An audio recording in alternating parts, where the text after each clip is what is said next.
Hello, hello. This is Robin Smith coming to you live from Costa Rica. So welcome if you're here joining me live. And if you are watching the replay, you can put hashtag replay and say hi or hola or whatever language you like to speak. I'm here tonight because it's been, I've had a theme with my clients this week around control issues. And so I thought I would share a little bit for you to learn from that and hopefully to get some tips tonight so you can start to shift the pattern. So let's talk about what I mean by when you have control issues, and then we'll talk about how to make a shift. So when I say when you have control issues, it's like, well, everybody does in a way. Everybody would like to be in control of what's happening in life, right? We do our best to kind of plan our lives and organize ourselves so we can have things work out our way, and because it feels better when we get our way and we don't have to deal with uncertainty. Problem is that when we are needing to be in control, we are, well, how do you feel when you need to be in control? Go ahead and put a comment in the chat and let me know, or in the comment section, what comes up for you, or what's your inner experience when you feel like you have to be in control. So for me, I feel like a tension, I feel a contraction that kind of comes into the center. I feel tight, I feel anxious. So what is it for you? Put a comment in the chat and let me know, because I think we can learn from each other when we share in the comment section, whether you're watching on YouTube or in Facebook or on Instagram or wherever you're watching. So the thing is, when you need to be in control, you tend to, in your relationships, and that's what we're talking about here in the Healthy Relationship Sisterhood, if that's where you're watching me, in the Facebook group that I have, you tend to want to tell other people how to behave or what choices to make, right? And so why might you want to do that? You might want to do that, again, to help yourself feel better, so that you have a sense of security, a sense of knowing what's going to happen. Like maybe it will calm you. You'll feel more at ease if you feel like, okay, this person's going to do what I think they're going to do, and they're going to behave how I want them to behave, and things like that. But of course, hopefully you've realized in your many years of living that ultimately we have no control over other people. So even though we can make requests, they can say they're going to do something, they may not do it, right? Because they have their own free will, and they may change their mind or do something different or forget what they said they were going to do or whatever. And it can be frustrating, of course, when you want someone to act a certain way and they don't. And we all have to deal with that, right? Things don't always go how we would like, whether it's the weather, whether it's at work, whether it's your kids, or your body changes and you can't control it. Darn it. So ultimately what we all need to learn to do is flow with the ups and downs of life, and the more we can do that and let go of like needing to control how things are, the more ease and freedom we're going to experience. And who doesn't want that, right? Because we don't want to feel tense all the time. It affects our bodies. We're not going to be as healthy, and it affects all of our relationships. Because when we're trying to control other people, they're not going to like it, right? Who do you know who wants you to tell them what to do? We're keeping kids out of the equation, because there's a way that we do need to control a certain amount of their lives. But as they get older and they graduate high school, they want more and more liberties and freedom. So right now I'm speaking of adult relationships, where we want to learn to release the need to control. And it's really tricky. I was talking to someone the other day, and a couple of people recently, about this, and I've dealt with this too, where I have an older husband, and he's aging faster than me, and I get scared sometimes that I'm going to be alone, and I likely will be.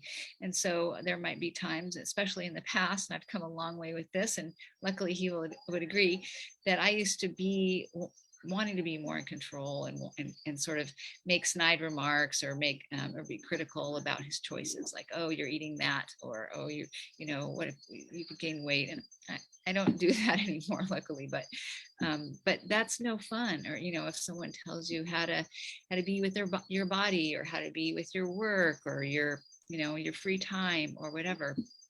So, so this is, I just want to share with you that I understand, and that I think a lot of us deal with this, and it's tricky territory, especially when you care a lot about someone and you're concerned for their health and you're watching them make what you would consider bad choices, and ultimately you have absolutely no control of what choices they make.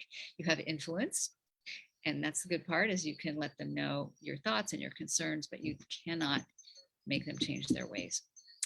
So let's come into what I'm considering the 3 or maybe 4 keys to how to make a shift in this area for yourself. The first one is just acknowledging what's going on for you. So, and for like awareness makes the change, right? It's always the first step.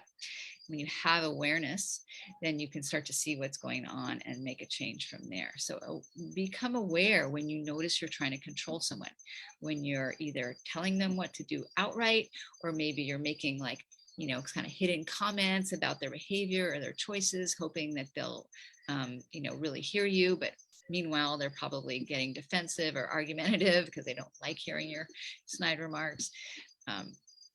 But just start to notice, oh, that's me trying to control. And then do your best to not judge yourself, because when you judge yourself, you're not helping anything, and you're being hard on yourself, and then you feel bad. So that doesn't help. But let's start with that awareness. And then step 2 is to start tuning into what's going on internally for you when you're doing that. So I was speaking to before, maybe you feel some body tension, or maybe you feel an emotion. And in the work that I do, we really emphasize your emotional intelligence, because the more we're connected to our emotions, the more present we are with ourselves, and the more connected we can be with other people. And I'm going to speak to that more in a moment. So if you notice what emotions you're feeling when you're in this need to control, it's like next level awareness.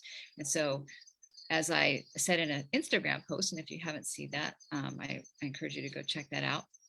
I do believe that when we're needing to control, when we feel that urge to tell someone what to do or how to be, I think it's coming from fear. And a lot of us are running a lot of fear in our lives, and there's no blame or judgment about that. There's reasons we might have a lot of fear that are reasonable, it comes from somewhere, but it's no fun to live in fear. And so you want to just start noticing, oh, I must be scared right now. What am I scared of? And so for me, in my example, it might be, I'm scared my husband's going to get sick and die and leave me alone for the last, 20 or 30 years of my life or something. Or I'm scared I'm going to have to take care of him because he's not taking care of himself. Or I'm scared, it's going to cost a lot of money if he has to go to the hospital all of a sudden, or whatever your fear might be. So you might want to tune into what are the fears. And sometimes there's more than just fear going on. There can also be anger and sadness. And maybe we've talked about that here, and I'm not going to go deeply into that, but you just want to notice, am I angry? What am I angry about? Sometimes when we're scared, it looks like we're angry because, someone's not taking care of themselves again, or breaking their agreements. And you're like, gosh, darn it, you're doing it again. And I told you how to do it, and you're not doing it that way, right? Sometimes it's like you're not doing the dishes the way you're supposed to. And so you're trying to control how they do the dishes. And then you get angry that they don't. But often there could be fear underneath that, or something else. So this is a longer conversation, and something that I go much deeper into in my longer Rock Your Relationship Immersion program, which I'll be speaking about in the coming months, which starts soon in April. But for now, just start to get curious about what it is you're feeling when you're in that need to control somebody. And again, not talking about kids right now, we're talking about adults. Okay, so you're starting with awareness, and then you're tuning into and getting curious about what you're feeling, and tuning into what the fear feels like, and any other feelings that you're aware of. And really doing your best to allow yourself to have those feelings. So not judging the feelings, not considering that I shouldn't be having those feelings. We never want to try and talk ourselves out of our feelings, because our feelings are just as real as our bodies. I shouldn't have an arm. Of course you should have an arm, because you have an arm. So you should have a feeling. You should have all your feelings, because we all have them. And we all have all of the feelings. So if you have a feeling, there's usually a reason for it. And, again, that's something we could go deeper into if we work together more closely. But I just want you to kind of consider, if you tend to kind of stuff your feelings or judge your feelings or try to talk yourself out of them, then you're not doing yourself much of a favor in general.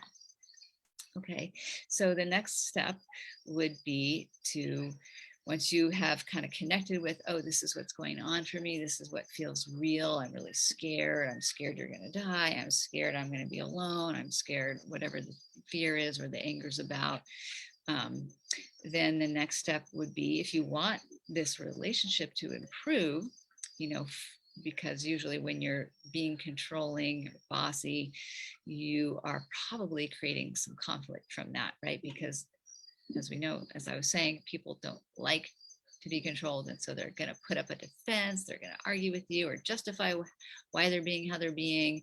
And there's probably going to be a tussle or conflict or just distance, like, forget it, I'm not going to talk to you, I don't like how you're talking to me, and then we move apart.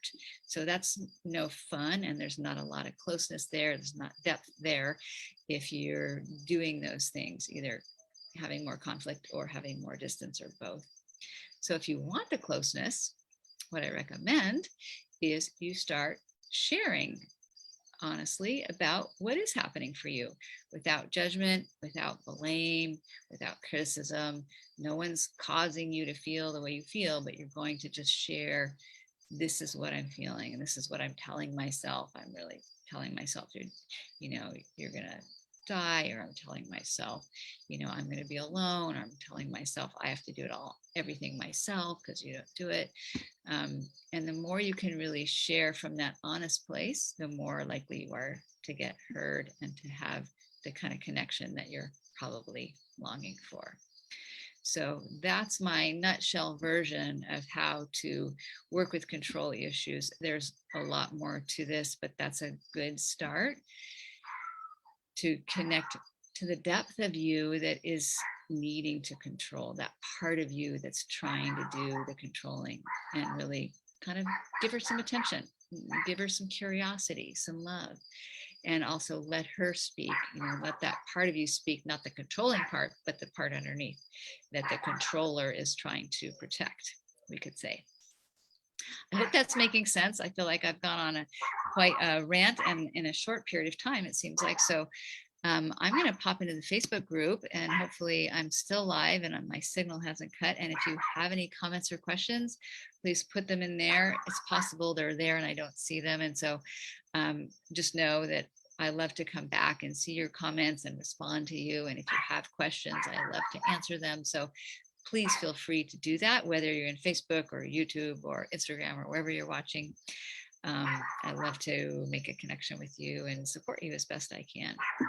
So unless I see any more comments or questions, I will end the video now, and wish you the very best. And again, if you're watching the replay, put #replay and say hello and let me know if I can support you further.